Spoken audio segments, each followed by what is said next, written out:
Amiga, estou cheinha de trabalho. E tu? Eu vou ter um dia santo. Só tenho de reunir com a quinta. E com o catering, o fotógrafo, o videógrafo, os músicos, a florista, a pousada, a celebrante, a designer, a cake designer, o animador, os padrinhos, a maquilhadora, a cabeleireira, a decoradora e os noivos, claro. Depois, tenho a tarde livre. Eish, e como é que vais conseguir fazer isso tudo? Então, quem pode, pode. Com a Vodafone Business, o seu negócio pode tudo. Descubra as soluções smart de colaboração e torne a sua empresa mais produtiva. Together we can. Vodafone Business. Esta é a história do dia da Rádio Observador. Donald Trump virou o mundo do avesso num mês. With us, you start having playing cards. Right now, you don't. You're playing cards. You're playing cards. You're gambling with the lives of millions of people. You're gambling with World War III.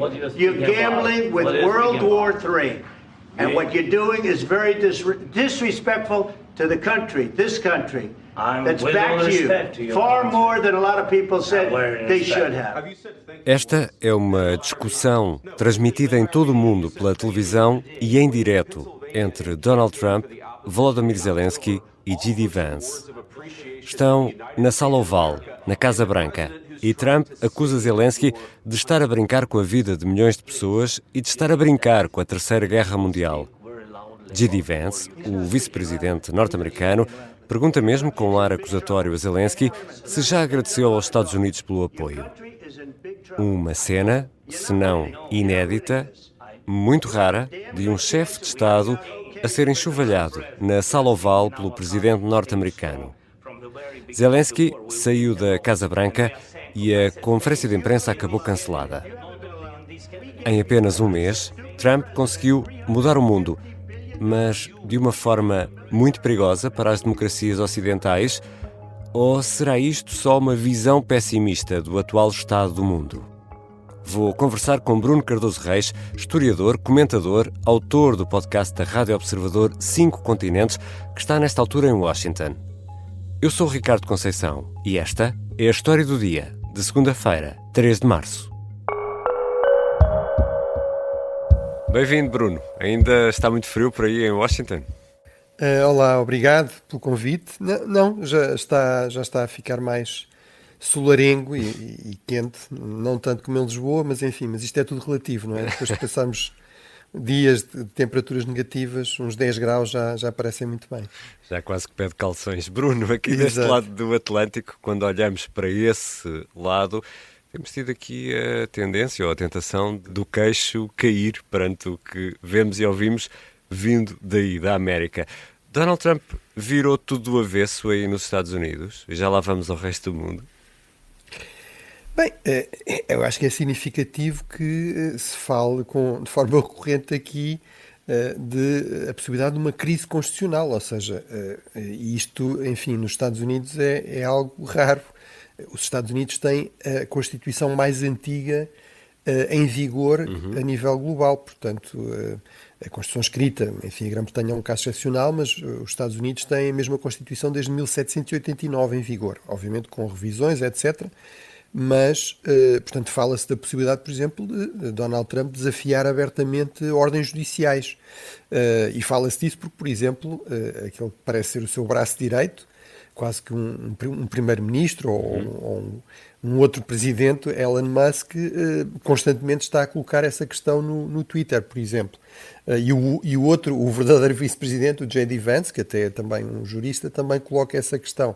Portanto, realmente são muitas mudanças, eu estive a ver, por exemplo, em termos de decretos, de governar por decreto, que é uma possibilidade, sobretudo, há que também sublinhar isso, quer dizer, nem todos os problemas são criados por Donald Trump, há muitas queixas sobre a dificuldade dos dois partidos históricos, o Partido Democrático e o Partido Republicano, se entenderem, muito mais do que aconteceu desde que basicamente este sistema de dois partidos dominantes existe, desde meados do século XIX, e portanto já com Biden ou com Obama houve um uso maior de decretos presidenciais.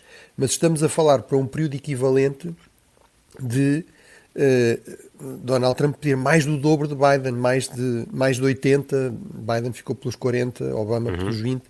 Portanto, há realmente aqui muitas mudanças, um grande uso do poder presidencial, uma vontade de testar esses limites inclusive também com implicações, enfim, desde suspender todo o tipo de pagamentos do Estado, depois recuou-se um pouco nisso, até acabar com a ajuda externa, até, enfim, despedir funcionários públicos também numa escala que não se vê há muito tempo. Portanto, são muitas mudanças muito radicais desse ponto de vista. Isso parece-me confirmar aquilo que eu fui escrevendo, inclusive aí no Observador, logo desde o verão, que não só Donald Trump poderia ganhar, mas se ganhasse, viria a governar de uma forma muito mais radical, até porque tem neste momento um programa e tem, digamos, uma elite de quadros alinhados com esta ideia de uma viragem populista, nacionalista, mais isolacionista dos Estados Unidos, que não tinha quando assumiu o poder de forma muito inesperada em 2016. E Donald Trump está no poder há cerca de um mês, mas tem sido tão intenso que quase que parece que foi há mais tempo.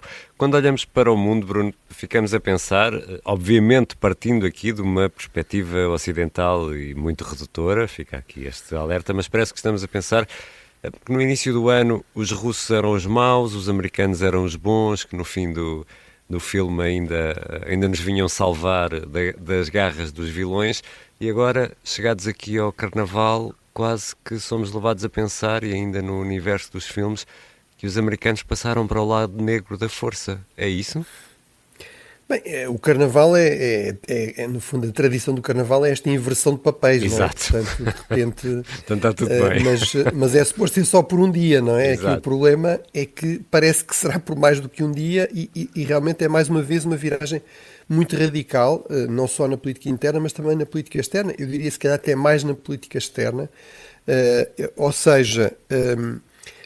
estamos a falar de basicamente os Estados Unidos porem de lado aquilo que pareciam ser pilares e que eram pilares da sua política externa, pelo menos desde o final da Segunda Guerra Mundial. Por exemplo, a importância da lei internacional, o respeito pela Carta das Nações Unidas. Basicamente, Donald Trump, por exemplo, na questão da Ucrânia, parece agir como se a questão de há crimes de guerra ou não há crimes de guerra, houve uma guerra de agressão que é ilegal ou não, isso parece completamente irrelevante. O que conta é muito pragmaticamente as relações de poder, quem é que tem poder, quem é que tem riqueza, o que é que os Estados Unidos podem ganhar nisto.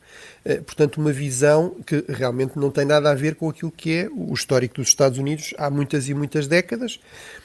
E isso realmente faz toda a diferença, porque é verdade que as grandes potências sempre, enfim, tiveram uma influência maior do que as demais. É verdade que com grande poder muitas vezes vem a tendência para abusar desse poder, para uma certa arrogância, até para erros associados a isso. Mas apesar de tudo, os Estados Unidos, historicamente, sendo uma grande potência, caracterizavam-se por ser uma grande potência que se limitava mais, se autolimitava mais no uso do seu poder, sobretudo nas relações com os aliados históricos, e também por ser uma grande potência que acumulou uma quantidade excepcional de alianças muito, muito prolongadas durante muitas décadas. Enfim, a Aliança Atlântica, a NATO, é o exemplo máximo disso, desde 1949, mas os Estados Unidos têm mais de 50 tratados de, por exemplo, defesa mútua, inclusive com Portugal, bilaterais. Tudo isso, mais uma vez, parece estar a ser completamente posto em causa por Donald Trump, que, no fundo, vê tudo como numa perspectiva de curto prazo, de ganhos de curto prazo para os Estados Unidos. E, portanto, desse ponto de vista, eu acho que não é exagero dizer que há aqui realmente uma viragem radical, pelo menos tendencialmente, pelo menos naquilo que depende do Presidente. Depois vamos ver o que é que ele consegue realizar e até que ponto é que percebe também que muitas destas relações são realmente do interesse dos Estados Unidos, mesmo do ponto de vista pragmático, não são simplesmente uma questão de princípio ou de normas ou de leis internacionais. É que além da Ucrânia ainda temos o problema do Médio Oriente e da faixa de Gaza e aquela ideia de construir uma riviera. Eu estava a pensar nesta nossa conversa, Bruno, e lembrei-me de uma canção da Rita Lee, do Balacobaco, quando a Rita Lee canta "Para o mundo que eu quero descer", quase que me apetece dizer o mesmo. Sim, ou seja, é realmente também no estilo algo completamente diferente. Aí já sabíamos que era assim desde 2016. Portanto, Donald Trump realmente é alguém que não para pensar. Nós sabemos, por exemplo, essa questão da Riviera de Gaza não estava no discurso que estava preparado. Portanto, foi mesmo no final? Não, isso não é assim que é suposto fazer-se política externa. Ou seja, é suposto estudar-se as coisas, aconselhar-se, perguntar aos peritos. enfim, mesmo que o Presidente, e isso aconteceu outras vezes no passado, o Presidente, no fundo, o Presidente americano é alguém que tem muito poder, sobretudo na dimensão externa, portanto temos aquelas histórias do Lincoln dizer, pergunta aos ministros a sua opinião, todos os ministros estão contra, e ele diz, bem, são 9 contra 1 e o 1 ganha, não é? Portanto, o Presidente é que decide em última análise. Mas, apesar de tudo, houve um processo de consulta, não é? Com Donald Trump, realmente, nós percebemos que os seus próprios ministros, os seus próprios assessores, etc., em muitos casos não sabem muito bem o que é que ele vai dizer a seguir, inclusive quando são, por exemplo, entrevistados, têm dificuldade muitas vezes em assumir posições porque percebemos que estão a jogar um pouco à defesa, porque têm receio de dizer é errado invadir a Ucrânia e depois a seguir o Presidente Trump, uma hora depois, vem dizer outra coisa completamente diferente e eles ficam, digamos, numa posição de fragilidade e, portanto, desse ponto de vista, isso também é altamente estabilizador. Independentemente do resto, de se achar melhor ou pior isto ou aquilo, esta posição ou outra de Donald Trump, a verdade é que os Estados Unidos, que eram tradicionalmente um pilar da ordem internacional, de uma ordem que eles foram decisivos a desenhar a seguir à Segunda Guerra Mundial, neste momento são talvez dos principais fatores de instabilidade, de incerteza, de crise a nível da economia global, a nível da segurança global. E isso realmente faz uma enorme diferença. E isso leva-nos a uma pergunta, se as democracias liberais ocidentais, tal como as conhecemos, porque os Estados Unidos, no fundo, são os inspiradores destas democracias, são uma espécie de farol de liberdade e democracia para o mundo ocidental, se estas democracias liberais ocidentais estão mesmo em risco. Isto se calhar dava para uma conferência internacional de 3 dias, mas eu aqui preciso de uma resposta num minuto e meio, Bruno. Sim. Eu penso que a questão faz sentido, colocar-se essa questão, porque realmente, por 2 razões. Uma é que as democracias liberais, no fundo, sobretudo na Europa, mas mesmo fora da Europa, sabiam que podiam contar com a simpatia e até com uma certa garantia de segurança da parte dos Estados Unidos, que eram uma potência liberal, democrática, historicamente, mas também eram a potência militar mais forte a nível global, sempre foram das mais fortes, há décadas que eram de longe a mais forte, e portanto isso era uma defesa importante em relação a ameaças externas, enfim, até a destabilização interna, golpes de Estado, etc. Por um lado isso deixa claramente ser verdade, ou seja, Donald Trump não quer realmente saber disso, não quer empenhar tropas americanas, dinheiro americano a defender democracias, seja onde for.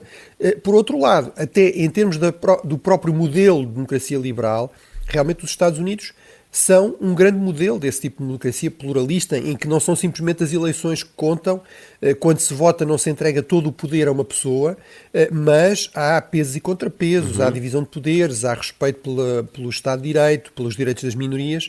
Ora, Donald Trump é alguém que claramente também tem grandes dificuldades em aceitar esses limites. É alguém que está constantemente a testar os poderes da presidência e que parece ter muitas simpatias realmente por regimes mais autocráticos, ou pelo menos por democracias iliberais, ou seja, no fundo regimes em que há eleições, mas em que quem ganha tenta praticamente exercer todo o poder, sistematicamente está a fazer pressão sobre a oposição, sobre a imprensa livre, etc.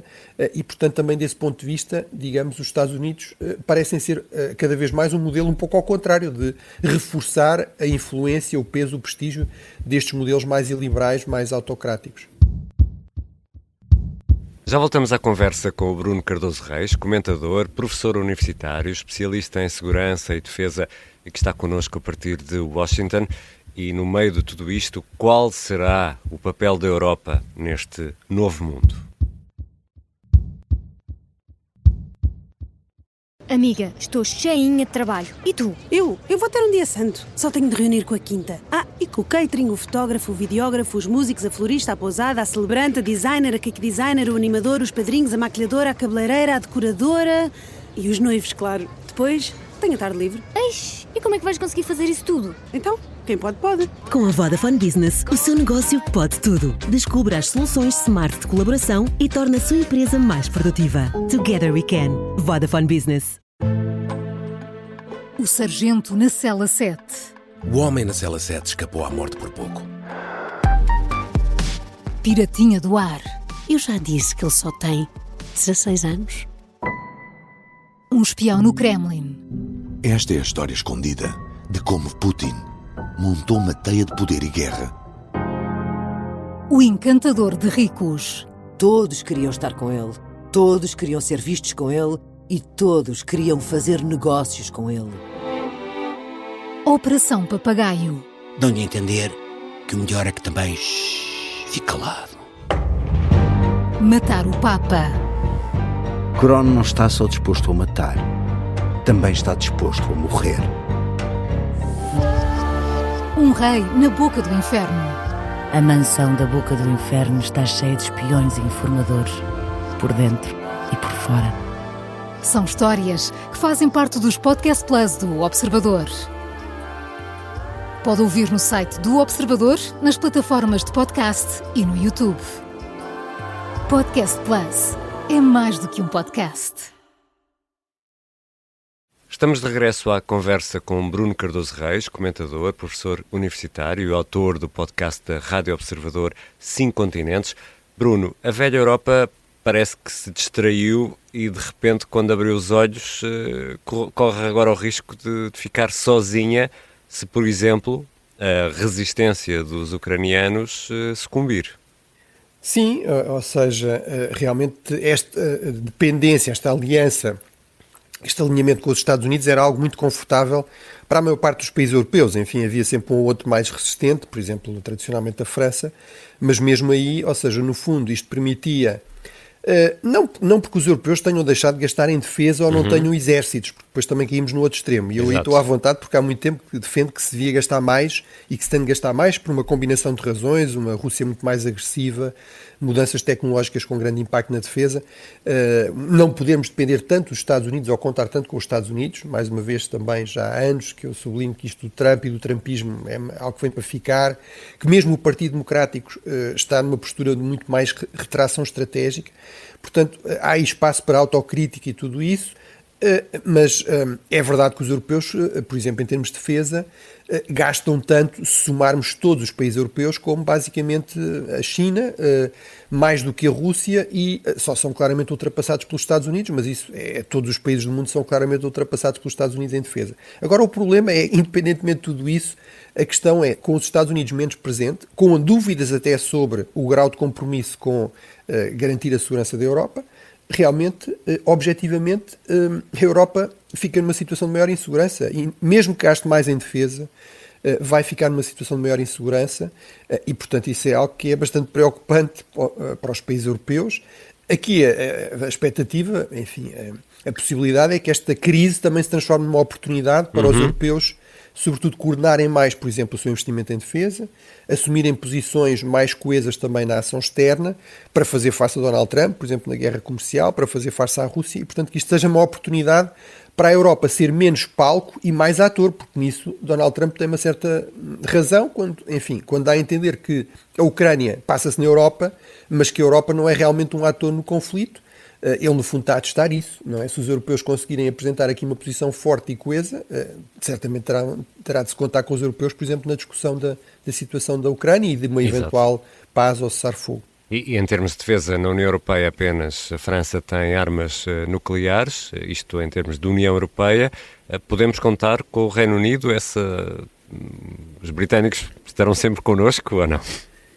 Bem, esta é uma das ironias também de toda esta situação, que é a Grã-Bretanha está, de facto, numa situação ainda pior do que a maior parte de outros países europeus, porque com o Brexit, no fundo, cortou relações, ou pelo menos deixou de fazer parte do processo de decisão da União Europeia, na esperança de que, no fundo, ia conseguir recuperar isso, nomeadamente com uma aproximação maior aos Estados Unidos.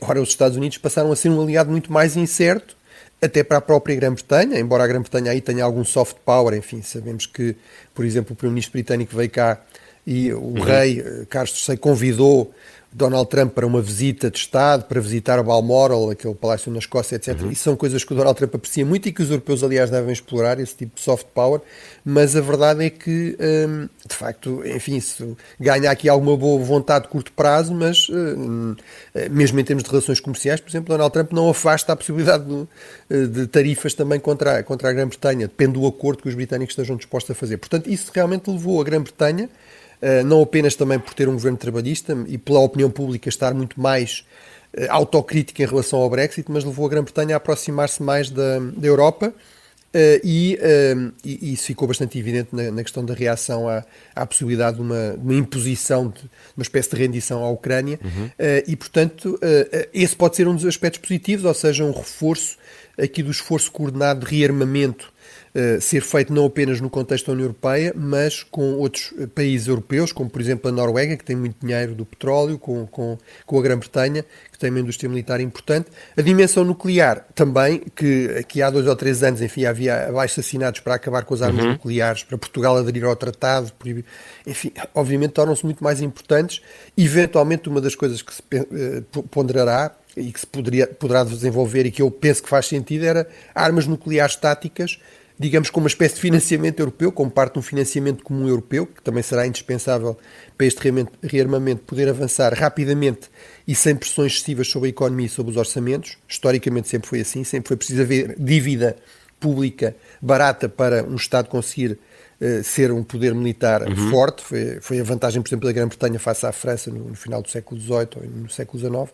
Mas, portanto, aí armas nucleares táticas podem ser uma possibilidade e elas têm a vantagem de se poderem deslocar rapidamente para qualquer parte da Europa e, portanto, isso servir como um mecanismo adicional de dissuasão em relação a uma Rússia mais agressiva. E Keir Starmer, o primeiro-ministro britânico, no fundo poderá assumir aqui um papel relevante, eu diria, ao lado de Emmanuel Macron ou mesmo em vez de Emmanuel Macron?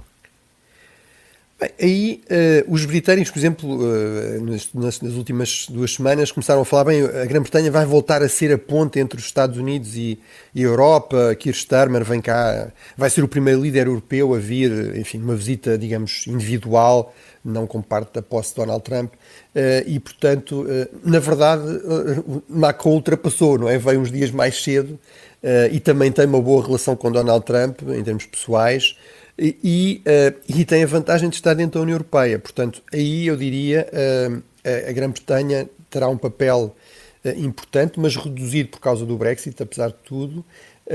Os países europeus que terão aqui um protagonismo maior serão necessariamente os países mais importantes no seio da União Europeia, nomeadamente a França, a Alemanha, a Itália também, até um pouco pela dimensão ideológica. Meloni tem mais proximidade ideológica com Donald Trump, mas parece, ao contrário de outros como Orban, realmente apostar na coesão no seio da União Europeia e continuar a apostar numa Itália mais forte no seio da União Europeia e, portanto, eu diria que esses me parecem ser aqui os protagonistas que terão um papel mais importante e, nomeadamente, também o novo chanceler alemão, que à partida já sabemos ser Friedrich Merz. E como fica Portugal no meio disto tudo, Bruno? Bem, Portugal parece-me que fica bastante desconfortável.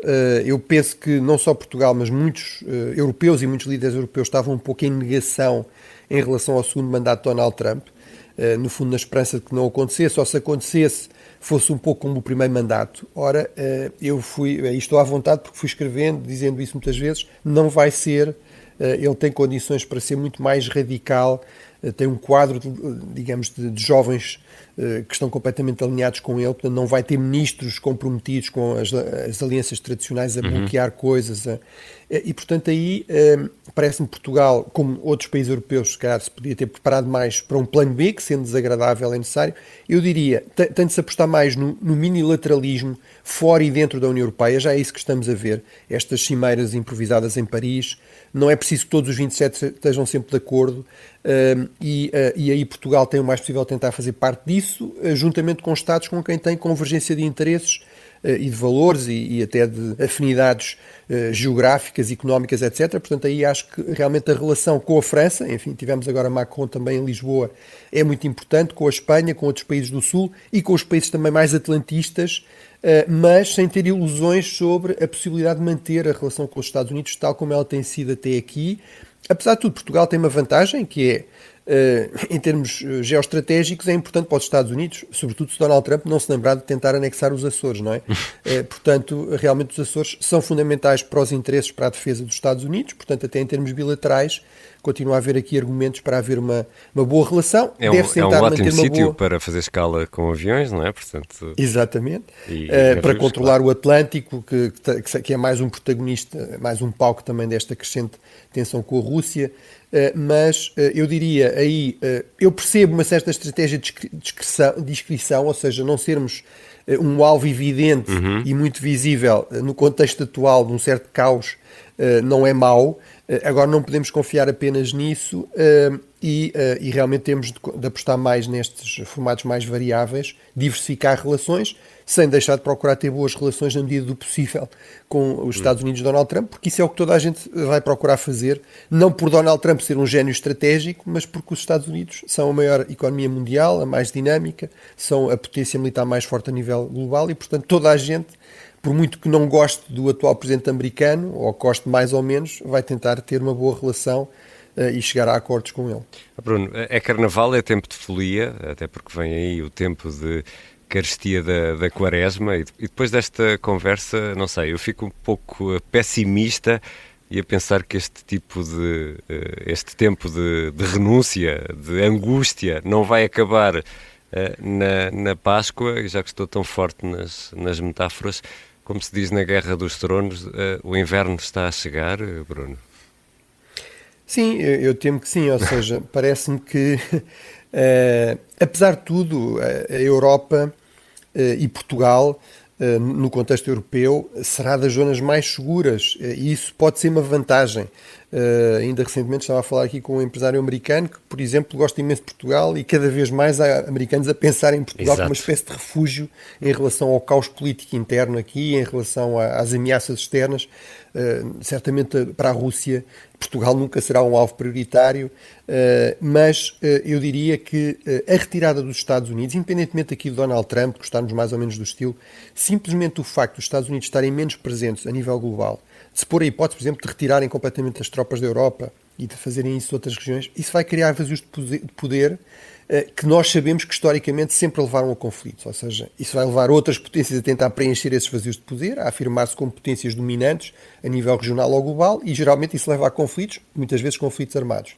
Isso ainda pode ser agravado se a conclusão da guerra da Ucrânia for, no fundo, uma espécie de normalização das guerras de conquista. No fundo, isso levaria outros países que se sentem fortes e que se sentem injustiçados em termos, por exemplo, de território, não é? De reclamações de território, etc., a avançarem para uma solução militar para isso e, portanto, penso que teremos muito mais conflitos armados e temos depois ainda a dimensão económica, ou seja, um mundo mais fechado, mais protecionista, à partida, cria mais riscos para a atividade económica, ou seja, mais inflação, menos investimento, portanto, mesmo em termos económicos, podemos ter também um período de maiores dificuldades. Obrigado, Bruno. Obrigado, eu. Bruno Cardoso Reis é o autor do podcast da Rádio Observador 5 Continentes. É professor universitário, investigador, especialista em segurança e defesa. Esta foi a história do dia. A sonoplastia é do Artur Costa, a música do genérico do João Ribeiro. Eu sou o Ricardo Conceição. Até amanhã.